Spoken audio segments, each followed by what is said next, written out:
Namaste, welcome to Y News. This news sponsors by Shri Krishna enterprises railway station ఎదురుగా మా వద్ద అన్ని టీవీలు, ఏసీలు, ఫ్రిడ్జ్లు మరియు అన్ని రకాల ఫర్నిచర్ హోల్సేల్ ధరలకు అమ్మబడును. ఈ కృష్ణ ఎంటర్ప్రైజెస్ కు విచ్చేయండి. రైల్వే స్టేషన్ ఎదురుగా main road, Tuni. Proprietor Tamarana Satyanarayana. Vaikapa దాష్టికం పాలన అంతమంది కూటమి సుపరిపాలనలో బహుజనులందరూ స్వేచ్ఛాయుత జీవనం సాగిస్తూ ఉన్నారని బీసీ ఐక్యవేదిక పేర్కొంది. వాళ్ళ వైకాపా పాలనలో అన్యాయం జరిగిన పాలకులు గొంతులు నిలిపివేసేవారని, వాళ్ళ కూటమి పాలనలో అన్యాయాలకు తావు లేకుండా సామాన్యుడి గొంతు సైతం ప్రశ్నించే స్థాయికి వచ్చిందని పేర్కొన్న బీసీ నేతలు వైకాపా నేతల ముష్కరుల చేతిలో దారుణంగా హత్యకు గురైన అమర్నాథ్ గౌడ్కు ఘన నివాళులర్పించారు. గొడ్డలి పార్టీ 5 ఏళ్ల పాలనలో అమాయకుల ప్రాణాలతో ఆనాటి పాలకులు చెలగాటమాడి పలువురి ప్రాణాలను తృణాప్రాయంగా చిదిమేశారని తుని బీసీ నాయకులు ఆరోపించారు. తన చెల్లెల్ని జరుగుతున్న అత్యాచారాన్ని అడ్డుకుంటే సోదరుడు మహేష్ గౌడ్ను అత్యంత కిరాతకంగా ఆనాడు వైకాపా కిరాతకులు హత్య చేశారని ఆరోపించిన బీసీ నేతలు కాకినాడ జిల్లా తుని పట్టణంలో హితుడు మహేష్ గౌడ్కు ఘన నివాళి అర్పించారు. బీసీ ఐక్యవేదిక ఆధ్వర్యంలో జరిగిన కార్యక్రమంలో సీనియర్ నేత యనమల రాజేష్, జిల్లా టీడీపీ ఉపాధ్యక్షుడు ఎనిగంటి సత్యనారాయణ, టౌన్ టీడీపీ అధ్యక్షురాలు కుసుమంచి శోభారాణి సత్యనారాయణ, గవర కార్పొరేషన్ డైరెక్టర్ మల్లా గణేష్, పరవాడ తాతబాబు తదితరులు మహేష్ గౌడ్ చిత్రపటానికి పూలమాలలు వేసి నివాళులర్పించారు. అంతకుముందు బీసీ నేతలు market committee chairman Ankavareddy Ramesh, Pakkurthi Govindarao, Karella Ganapathirao పూలమాలలు వేసి నివాళులర్పించారు. అనంతరం మీడియాతో మాట్లాడిన బీసీ నేతలు వైకాపా 5 ఏళ్ల పాలనలో ఏపీని రావణ కష్టం చేశారని, అడ్డు చెప్పిన వారిని అంతమొందించారని ఆరోపించారు. ఈ కార్యక్రమంలో కర్రి రమణ, నెల్లిపూడి బ్రహ్మాజీ, రాంబాబు, ధన్యం కోటిబాబు, అత్తి పద్మనాభం, తమరాణ రామకృష్ణ, గుడివాడ అప్పలనాయుడు, షేక్ బాబ్జీ, అహ్మద్ తదితరులు పాల్గొన్నారు. మరి భారతదేశమే కాదు, ప్రపంచంలో ఎక్కడా కూడా ఎవరు అర్చించేది కాదు. అటువంటి దుర్మార్గమైన చర్యని మేము బీసీలుగా బహుజనవాదులుగా రోడ్డెక్కి ధర్నాలు చేస్తే మమ్మల్ని తీసుకెళ్లి అరెస్ట్ చేసి కేసులు పెట్టారు. కానీ ఏదైతే ఈ అమర్నాథ్ గౌడ్ని అంత దారుణంగా పెట్రోల్ పోసి అంటిస్తే వాళ్ళని వెనకేసుకొచ్చి ఆ రోజు ప్రభుత్వం బహుజనులందరికీ కూడా తీరం నష్టం చేసింది. నేటికి కూడా న్యాయం జరగలేదంటే కారణం ఏంటంటే ఆనాటి ప్రభుత్వం బహుజనులు బీసీ మైనార్టీలు అంటేనే ఒక సులకన భావంతో, పాలేరు భావంతో పరిపాలించింది. కాబట్టి ఇలా 11లో పెట్టారు. దానికి కారణం ఒకటి, ఇప్పుడు ప్రస్తుతం ఉన్న కూటమి ప్రభుత్వానికి ఆ గొడ్డల పార్టీ ప్రభుత్వానికి ఒకటే తేడా. ఈరోజు ఈ పార్టీలో ఏమైనా తేడా జరిగితే నాలాంటి రోడ్డు మీదకి వచ్చి నిరసన చేసుకుని హక్కు ఇచ్చాడు. ఆ రోజు మనకి రాజ్యాంగం ఇచ్చిన హక్కుల్ని కూడా కాలదోసి 4 సంవత్సరాల క్రితం మన అనపర్తిలో ఎమ్మెల్యే అనిచాడు 65 సంవత్సరాల ముసలాడు 9 సంవత్సరాల అమ్మాయిని దారుణంగా మానభంగం చేస్తే మేము రోడ్డు మీదకి వెళ్తే మమ్మల్ని చెదకొట్టారు. వాడిని ఏమి చేయలేదు. వాడిని అరెస్ట్ చేసి కేసు వాడికి జైలేసేలాగా మేము వదిలిపెట్టలేదు. కారణం ఏంటంటే పట్టుదలతో మన బహుజనులంతా పోరాడితే ఎటువంటి అగ్రకుల అరాచక గొడ్డల పార్టీలైనా సరే నిరసించి ఇవాళ 11లో పెట్టే 11లో కదా ఊళ్ళో కూడా పెడతాం. కారణం ఏంటంటే బహుజనుల జోలికి ఎవరైనా వస్తే కబడ్తార్ అనే స్థాయిలోనే ఈ బహుజనుల అతన్ని ఈ వైసీపీ నాయకులు దాష్టికంతో అక్కడ పెట్రోల్ పోసి తగలబెట్టించారు. ఎంత ఘోరమో చూడండి. ఈరోజు కూడా ఆ కేసు యొక్క వాళ్ళందరినీ కూడా జైల్లో పెడితే బెయిల్ ఇప్పించి ఈ వెనకాల ఈ గొడ్డల పార్టీ యొక్క అధినేత చేసే దాష్టికర విషయాలు ఈవేళ మీరు చూస్తే మన అందరికీ చాలా జుగుప్సాకరంగా ఉంటుంది. ఎక్కడికైనా మీటింగ్కి వెళ్ళినప్పుడు ఇదివరకు నా బీసీలు, నా ఎస్సీలు, నా మైనారిటీసు, నా ఇలాగా కబుర్లు చెప్పి ఓటు బ్యాంక్ కోసం చెప్పిన ఈ గొప్ప వ్యక్తి ఎలాంటి వ్యక్తో ఒకసారి చూడండి. అలాగే మన జిల్లాలోనే జరిగింది. అనంతబాబు అనే ఎమ్మెల్సీ అతని దగ్గర డ్రైవర్గా పనిచేస్తున్న సుబ్రహ్మణ్యాన్ని దారుణంగా హత్య చేసి ఇంటికి డెలివరీ పంపించారు. ఇంతకంటే ఘోరం ఏముంటుందండి? అలాగే ఇంతకంటే నీచమైన తన తండ్రి తర్వాత స్థానంలో ఉన్న చిన్నారైనటువంటి వివేకానంద రెడ్డి గారిని శుభ్రంగా ఇష్టం వచ్చిన నరికి చంపితే, గొడ్డలతో నరికి చంపితే అతన్ని కాదు హత్య కాదని ముందు సృష్టించి రకరకాల విన్యాసాలు చేసి ఆ అన్యాయం చేసిన వాళ్ళందరూ వెనకాల కొమ్ము కాస్తూ ఈవేళ ఉన్నాడంటే ఇంకా దేశాన్ని ప్రజల్ని ఏం రక్షిస్తారని నేను అడుగుతున్నాను.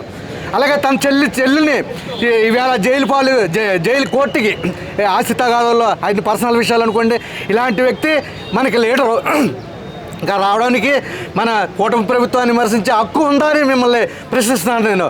ఇలాంటి మొన్న అమర్నాథ్ గురువాడ అమర్నాథ్ గారి వ్యక్తి ఒక దళిత మహిళ మినిస్టర్ గారు, హోమ్ మినిస్టర్ కూడా, ఆమెని కేజీలు పౌడర్ కొట్టుకొని ముఖానికి వస్తుంది ఇలాగ అసభ్యకరమైన మాటలు మాట్లాడిన వ్యక్తులు నీ పార్టీలో ఉన్న వాళ్ళు వీళ్ళందరినీ కొమ్ము కాస్తూ ఈవేళ ఇలా ఉన్న ఈ గొట్టల పార్టీ లీడర్స్ని కానీ ఆ కార్యకర్తలు కానీ మీరు ఎంకరేజ్ చేస్తూ ఇలాంటి వాళ్ళందరినీ మీరు రక్షిస్తూ కూర్చుంటే చూస్తూ ఊరుకోదని చెప్పి ఈ మా ప్రభుత్వం కానీ మా లీడర్స్ కానీ ముఖ్యంగా మా ఐక్యవేదిక లీడర్స్ ఈవేళ చాలా నిరసన తెలియజేస్తున్నాం. జై హింద్. జరిగినట్టయితే వాడి మీద వెంటనే చర్య తీసుకోమని చెప్పేసి ఎన్నో రకాల ఒత్తిళ్ళు వచ్చేవి. ఆ ఒత్తిళ్ళన్నీ కూడా ఈరోజు పోయి మా 32 బీసీ సంఘాలు ఇక్కడ మనకున్నటువంటి మన ప్రీతమ నాయకురాలు ఎమ్మెల్యే గారిని మనం స్వచ్ఛందంగా కష్టపడి నెగ్గించుకున్నాం. ఇక్కడ ఫ్రీ ఇవాళ మనం ఏది చేసినా ఎక్కడికి వెళ్ళినా ఎవరు చేసినా ఏ రకమైన ఇబ్బందులు ప్రభుత్వం నుంచి మనకు రావు. మనమంతా కూడా స్వతంత్రంగా బతుకుతున్నాం అంటే కారణం ఈరోజు ఈ గవర్నమెంట్ ఉంది కాబట్టి. అటువంటి కఠినమైనటువంటి రోజులను కూడా మనం అనుభవించాం. అటువంటి రోజులను కూడా అధిగమించి ఈరోజు మనం తెచ్చుకున్నాం. కాబట్టి ఇలాంటి ప్రభుత్వాన్ని మనం ఎప్పుడు కూడా ఉంచుకోవాలని చెప్పేసి మనం అనుకున్నాం. అలాగే బీసీల మీద అనేక రకాల కార్యక్రమాలు, అనేక రకాల ఒత్తిళ్ళు, అనేక రకాల హింసలు జరిగినాయి. ఆ రోజుల్లో ఏదైనా కార్యక్రమం చేయాలన్నా కూడా మాకు భయం వేసే పరిస్థితులు ఉండి ఎవరు ఏం చేస్తారో ఈ పైకి వచ్చి మాట్లాడాలంటే కూడా హక్కు లేదు, స్వాతంత్ర హక్కు లేదు, వాక్ స్వాతంత్రం లేదు. ఇవన్నీ కూడా హరించేసి ఆ రోజు గవర్నమెంట్ మా మీద ఒత్తిడి తీసుకొచ్చడం జరిగింది. ఈరోజు మేమంతా స్వచ్ఛందంగా చక్కగా మనం ఇలా నడుస్తూ చక్కగా ఎవరి పని వాళ్ళు చేసుకుంటున్నాం అంటే అది ఈ యొక్క గవర్నమెంట్ యొక్క ఎఫెక్టు. కాబట్టి మనందరం మర్చిపోకూడదు సోదరులారా. జరిగినటువంటి విషయాలన్నిటి కూడా మనం గుర్తుపెట్టుకోవాలి. ఈ గవర్నమెంట్ని మనం ఎప్పుడు కూడా ఉంచుకోవాలి. ఇది బీసీల గవర్నమెంట్. ఈ గవర్నమెంట్లో ఎప్పుడు కూడా శాశ్వతంగా మన దివ్య మేడం గారిని ఎమ్మెల్యేగా ఉంచుకోవాలని చెప్పేసి ఈ సభాముఖంగా కోరుతూ మరి ఈరోజు వచ్చినటువంటి నాయకులందరికీ కూడా బీసీ ఐక్యవేదిక తరఫున కృతజ్ఞతలు తెలియజేసుకుంటూ ఉన్నాం. గత 5 ఏళ్లలో మనందరం ప్రత్యక్షంగా చూసాం. వైసీపీ అరాచక పాలన, చాలా దారుణమైనటువంటి అణగదొక్కబడినటువంటి పాలన. బీసీలని, ఎస్సీలని, మైనారిటీలని ఏ విధంగా అణగదొక్కారో వాళ్ళని ఒక పాలేరులాగా చూసి వాళ్ళని ఓటు బ్యాంకుగా మాత్రమే ఉపయోగించుకున్న రోజులు మనం చూసాం. అందులో ఎన్నో దాష్టికాలు, అరాచకాలు చూసాం. ఉదాహరణకు చూసుకుంటే 10వ తరగతి చదివేటటువంటి ఉప్పాల అమర్నాథ్ గౌడ్ అనేటువంటి బాబుని వాళ్ళ సోదరుని వేధించారని ప్రశ్నించినందుకు నడి రోడ్డు మీద మధ్యాహ్నం పెట్రోల్ పోసి తగలబెట్టారు. ఆ రోజున నిందితుల్ని కాపాడి ప్రభుత్వం వాళ్ళకి వెంటనే బెయిల్ ఇప్పించేలా చేసి వాళ్ళందరూ కుటుంబం శోక సముద్రంలో ఉంటే వీళ్ళు వినాయక చవితి సంబరాల్లో డ్యాన్సులు చేసుకుంటూ ఉన్నారు. అదన్నీ కూడా ఆ రోజు మనం అందరం చూసాం. అటువంటి నీచమైన పాలన ఆ రోజు జరిగింది. అదేవిధంగా ఆ రోజు జగన్మోహన్ రెడ్డి గారు వారి తండ్రి పేరు చెప్పుకుని అధికారంలోకి వచ్చాక తండ్రి తర్వాత తండ్రి వంటి వివేకానంద రెడ్డి గారిని అత్యంత దారుణంగా అర్ధరాత్రి గొడ్డలతో నరికి చంపారు. దాన్ని ప్రశ్నించినందుకు వాళ్ళ సోదరి మీద, స్వయాన సోదరిని మీద కేసులు పెట్టడం జరిగింది. అదేవిధంగా డ్రైవర్ ఎమ్మెల్సీగా ఉన్నటువంటి అనంతబాబుని ఒక మాఫియా డాన్గా తయారు చేసి వాళ్ళు మిట్ట మధ్యాహ్నం తన సొంత డ్రైవర్నే చంపేసి వాళ్ళ ఇంటికి డోర్ డెలివరీ చేసినటువంటి సంఘటన. అప్పుడు ఎటువంటి న్యాయం కూడా జరగలేదు ఆ కుటుంబానికి. కూటమి ప్రభుత్వం వచ్చిన ఈ 2 ఏళ్లలో వెంటనే మన గౌరవ ముఖ్యమంత్రి గారు స్పందించి ఆ కేసుని మళ్ళీ రీఓపెన్ చేయించి ఆ యొక్క అనంతబాబుని విచారణ జరిపించి ఈ రోజున ఊచలు లెక్క పెట్టేలా చేస్తున్నారు. తప్పు చేసిన ప్రతి ఒక్కరికి శిక్ష పడుతుంది అనేటటువంటిది మా కూటమి ప్రభుత్వంలో, మా గౌరవ ముఖ్యమంత్రి గారి నాయకత్వంలో ఏ ఒక్కరిని వదిలే విధంగా లేదు. దోషులందరినీ కూడా శిక్షిస్తామని చెప్పారు. అందుకనే మనం ఈ రోజున ఎటువంటి నిర్బంధాలు లేకుండా మనం బీసీలందరం కూడా ఈ రోజున ఉన్నామంటే ఈ మన రాజ్యాంగం ప్రకారం మనకి ఇచ్చినటువంటి అధికారాలన్నీ పొంది మనం అంతా స్వేచ్ఛగా ఈరోజు ఉన్నామంటే కేవలం అది కూటమి ప్రభుత్వం యొక్క గొప్పతనం అని చెప్పేసి ఈ సభాముఖంగా తెలియజేసుకుంటూ ఇంతటి గొప్ప అవకాశాన్ని ఇచ్చినటువంటి పెద్దలందరికీ ధన్యవాదాలు తెలియజేసుకుంటూ సెలవు తీసుకుంటున్నాం. వాళ్ళందరూ వచ్చి ఇక్కడ బహిరంగంగా మనం ఈ మీటింగ్ జరుపుకుంటున్నాం అంటే కారణం ఈ కూటమి ప్రభుత్వం. ఏంటంటే గత ప్రభుత్వంలో మన బీసీ సోదరులందరూ బయటికి రావాలంటే భయపడే పరిస్థితులు ఉండి, కానీ ఈ కూటమి ప్రభుత్వం వచ్చిన తర్వాత బీసీలనే కాదు ప్రతి కులం ప్రతి కులం కూడా తన స్వేచ్ఛగా కావలిస్తే ఎటువంటి పనులైనా చేసుకోవడానికి ఈ కూటమి ప్రభుత్వం సహకరిస్తుంది. ఈ నాయకులు చంద్రబాబు నాయుడు గారు అవని, అలాగే ఇక్కడ మన యనమల వారు అవని, మొత్తం అందరూ కూడా ప్రతి ప్రజలకి కూడా న్యాయం జరుగుతుంది అనే ఆశాభావంతో ఉన్నారు. కాబట్టి రాబోయే రోజుల్లో కూడా ఇదే ప్రభుత్వాన్ని కంటిన్యూ చేసుకొని ఇదే ఎమ్మెల్యే గారిని గెలిపించుకొని మనం ఉన్నత వర్గాల చేత అణగదొక్కకుండా ఉండాలంటే మళ్ళీ ఇదే ప్రభుత్వాన్ని మనం తెచ్చుకోవాలి. ఇదే ఎమ్మెల్యే గారిని తెచ్చుకొని మనం రాబోయే రోజుల్లో కూడా స్వేచ్ఛగా బతకాలి. మన వెనుకబడిన జాతులన్నీ కూడా స్వేచ్ఛగా బతకాలంటే మన వెనుకబడిన కులానికి చెందిన యనమల దివ్య గారిని గెలిపించుకోవాలని కోరుకుంటూ సెలవు తీసుకుంటున్నాం.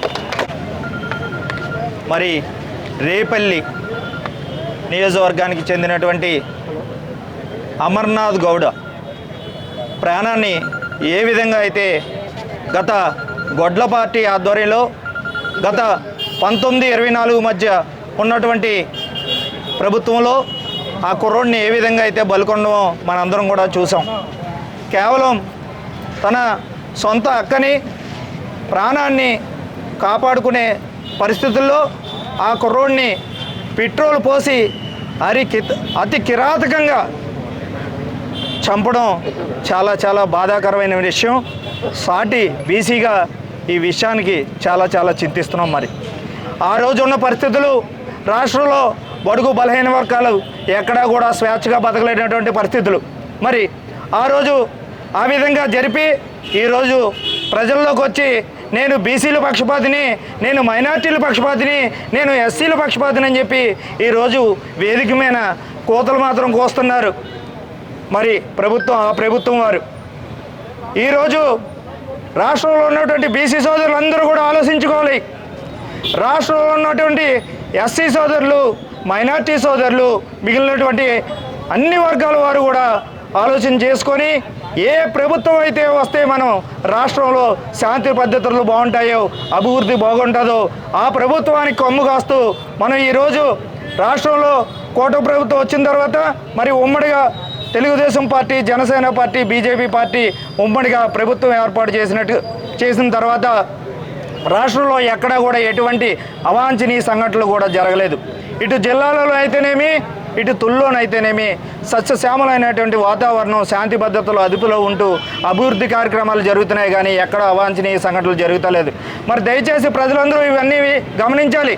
రానున్న రోజుల్లో ఏ ప్రభుత్వం అయితే మనం స్వేచ్ఛగా రోడ్డు మీద తిరుగుతామో, ఏ ప్రభుత్వానికి అయితే మనం అండగా ఉంటామో, ఏ ప్రభుత్వం అయితే బాగుంటుందో అని చెప్పి మనందరం కూడా ఆలోచన చేసుకొని ఆ యొక్క ప్రభుత్వానికి మనం ఎన్నిదన్నుగా నిలబడినట్టయితే మన యొక్క రాష్ట్ర భవిష్యత్తుతో పాటు మన భావితరాల భవిష్యత్తు కూడా బాగుంటుందని చెప్పి సభాముఖంగా తెలియజేసుకుంటూ మరి మనం ఆ ప్రభుత్వంలో వైఎస్ఆర్ ప్రభుత్వంలో మృతి చెందినటువంటి అమర్నాథ్ గౌడ్ కుటుంబానికి వారి యొక్క అమర్నాథ్ ఆత్మ కూడా శాంతి కలగాలని, మరీ ముఖ్యంగా ఆ ప్రభుత్వంలో ఎవరైతే అన్ని వర్గాల ప్రజలు కూడా ఇబ్బంది పడి ఎవరైతే ఉన్నారో మరి నాటి చంద్రయ్య ప్రభుత్వానికి, చంద్రయ్య కుటుంబానికి ఉద్యోగాన్ని ఇచ్చి ఆ కుటుంబాన్ని ఆదుకోవడం కూడా జరిగింది నారా లోకేష్ గారు. అదేవిధంగా ఈరోజు అమర్నాథ్ గౌడ్ అతి కిరాతంగా చంపినటువంటి అమర్నాథ్ గౌడ్ కుటుంబాన్ని కూడా ఈరోజు ఇల్లు కట్టించి ఈరోజు ఈ ఉమ్మడి కూటమి పార్టీలు 3 పార్టీలు కూడా కలిసి ఆ కుటుంబాన్ని ఆదుకోవడం చాలా శుభసూచకం అని చెప్పి ఈ బీసీగా గర్వించదగ్గ విషయం అని చెప్పి సభాముఖంగా తెలియజేసుకుంటూ మరి ఇంత మంచి అవకాశం నాకు ఇచ్చినటువంటి బీసీ ఐక్యవేద సభ్యులందరికీ కూడా పేరు పేరున హృదయపూర్వక ధన్యవాదాలు తెలియజేసుకుంటున్నాను. ఉప్పల అమర్నాథ్ గౌడ్ గారి మరణం మనకి చాలా విషాదమైంది. ఇవాళ మన బీసీ ఐక్య సంఘాలందరూ కూడా కలిసి, ముస్లిం మైనార్టీ సంఘాలు అన్నీ కలిసి కూడా ఇక్కడ ధర్నాలా చేసి ఇవాళ దీనికి ముఖ్య అతిథిగా ఇచ్చేసిన రాజేష్ గారికి ప్రత్యేక ధన్యవాదాలు. అలాగే మన బీసీ సోదరులు అందరూ కూడా ఇలా ఐక్యంగా ఉండి ఎప్పుడు మన దగ్గరికి రావాలి అంటే అందరూ భయపడేలా ఉండి ఇలా చేయాలని చెప్పి కూటమి ప్రభుత్వం ద్వారా మా బీజేపీ పార్టీ అవని, జనసేన పార్టీ అవని, తెలుగుదేశం పార్టీ అవని కూటమి పార్టీలని ఎవరైనా మన బీసీ సంఘాలను కానీ మనకు ఎవరినైనా మనం ఏదైనా చెయ్యాలి అంటే భయపడే విధంగా మనం ఇవాళ అందరూ ముందుకు రావాలని మరీ పేరున మాకు అవకాశం ఇచ్చిన కూటమి ప్రభుత్వానికి, మన రాజేష్ గారికి, బీసీ ఐక్య సంఘానికి అందరికీ కూడా కృతజ్ఞతలు జరుపుకుంటాం. జై. అందరికీ నమస్కారం అండి. నేను టీడీపీ పార్టీ కార్యకర్తని. ఇప్పుడు రాష్ట్రంలో జరుగుతున్నది ఏంటంటే మహిళ అన్న వాళ్ళకి ఎవరికి కూడా గుర్తింపు లేదు, వాళ్ళకి మర్యాద అన్నది లేదు. వైసీపీ వాళ్ళు, గొడ్డల పార్టీ వాళ్ళందరూ కూడా విచక్షణారహితంగా ఆడవాళ్ళని ఎంతలా దూషించాలో అంతలా దూషిస్తున్నారండి. అప్పట్లో గత 5 ఏళ్ల పాలనలో గొడ్డల పార్టీ రాష్ట్రాన్ని రావణ కాష్టంగా మార్చింది. ప్రశ్నిస్తే అందరిపైన అక్రమ దాడులు, కేసులు అన్నీ పెట్టేవారు. నిన్న కాక మొన్న అనిత గారి మీద అమర్నాథ్ గారు చాలా విచక్షణంగా రహితంగా మాట్లాడారండి. 2 కేజీలు మేకప్ కొట్టుకుంటారు అది ఇది అని.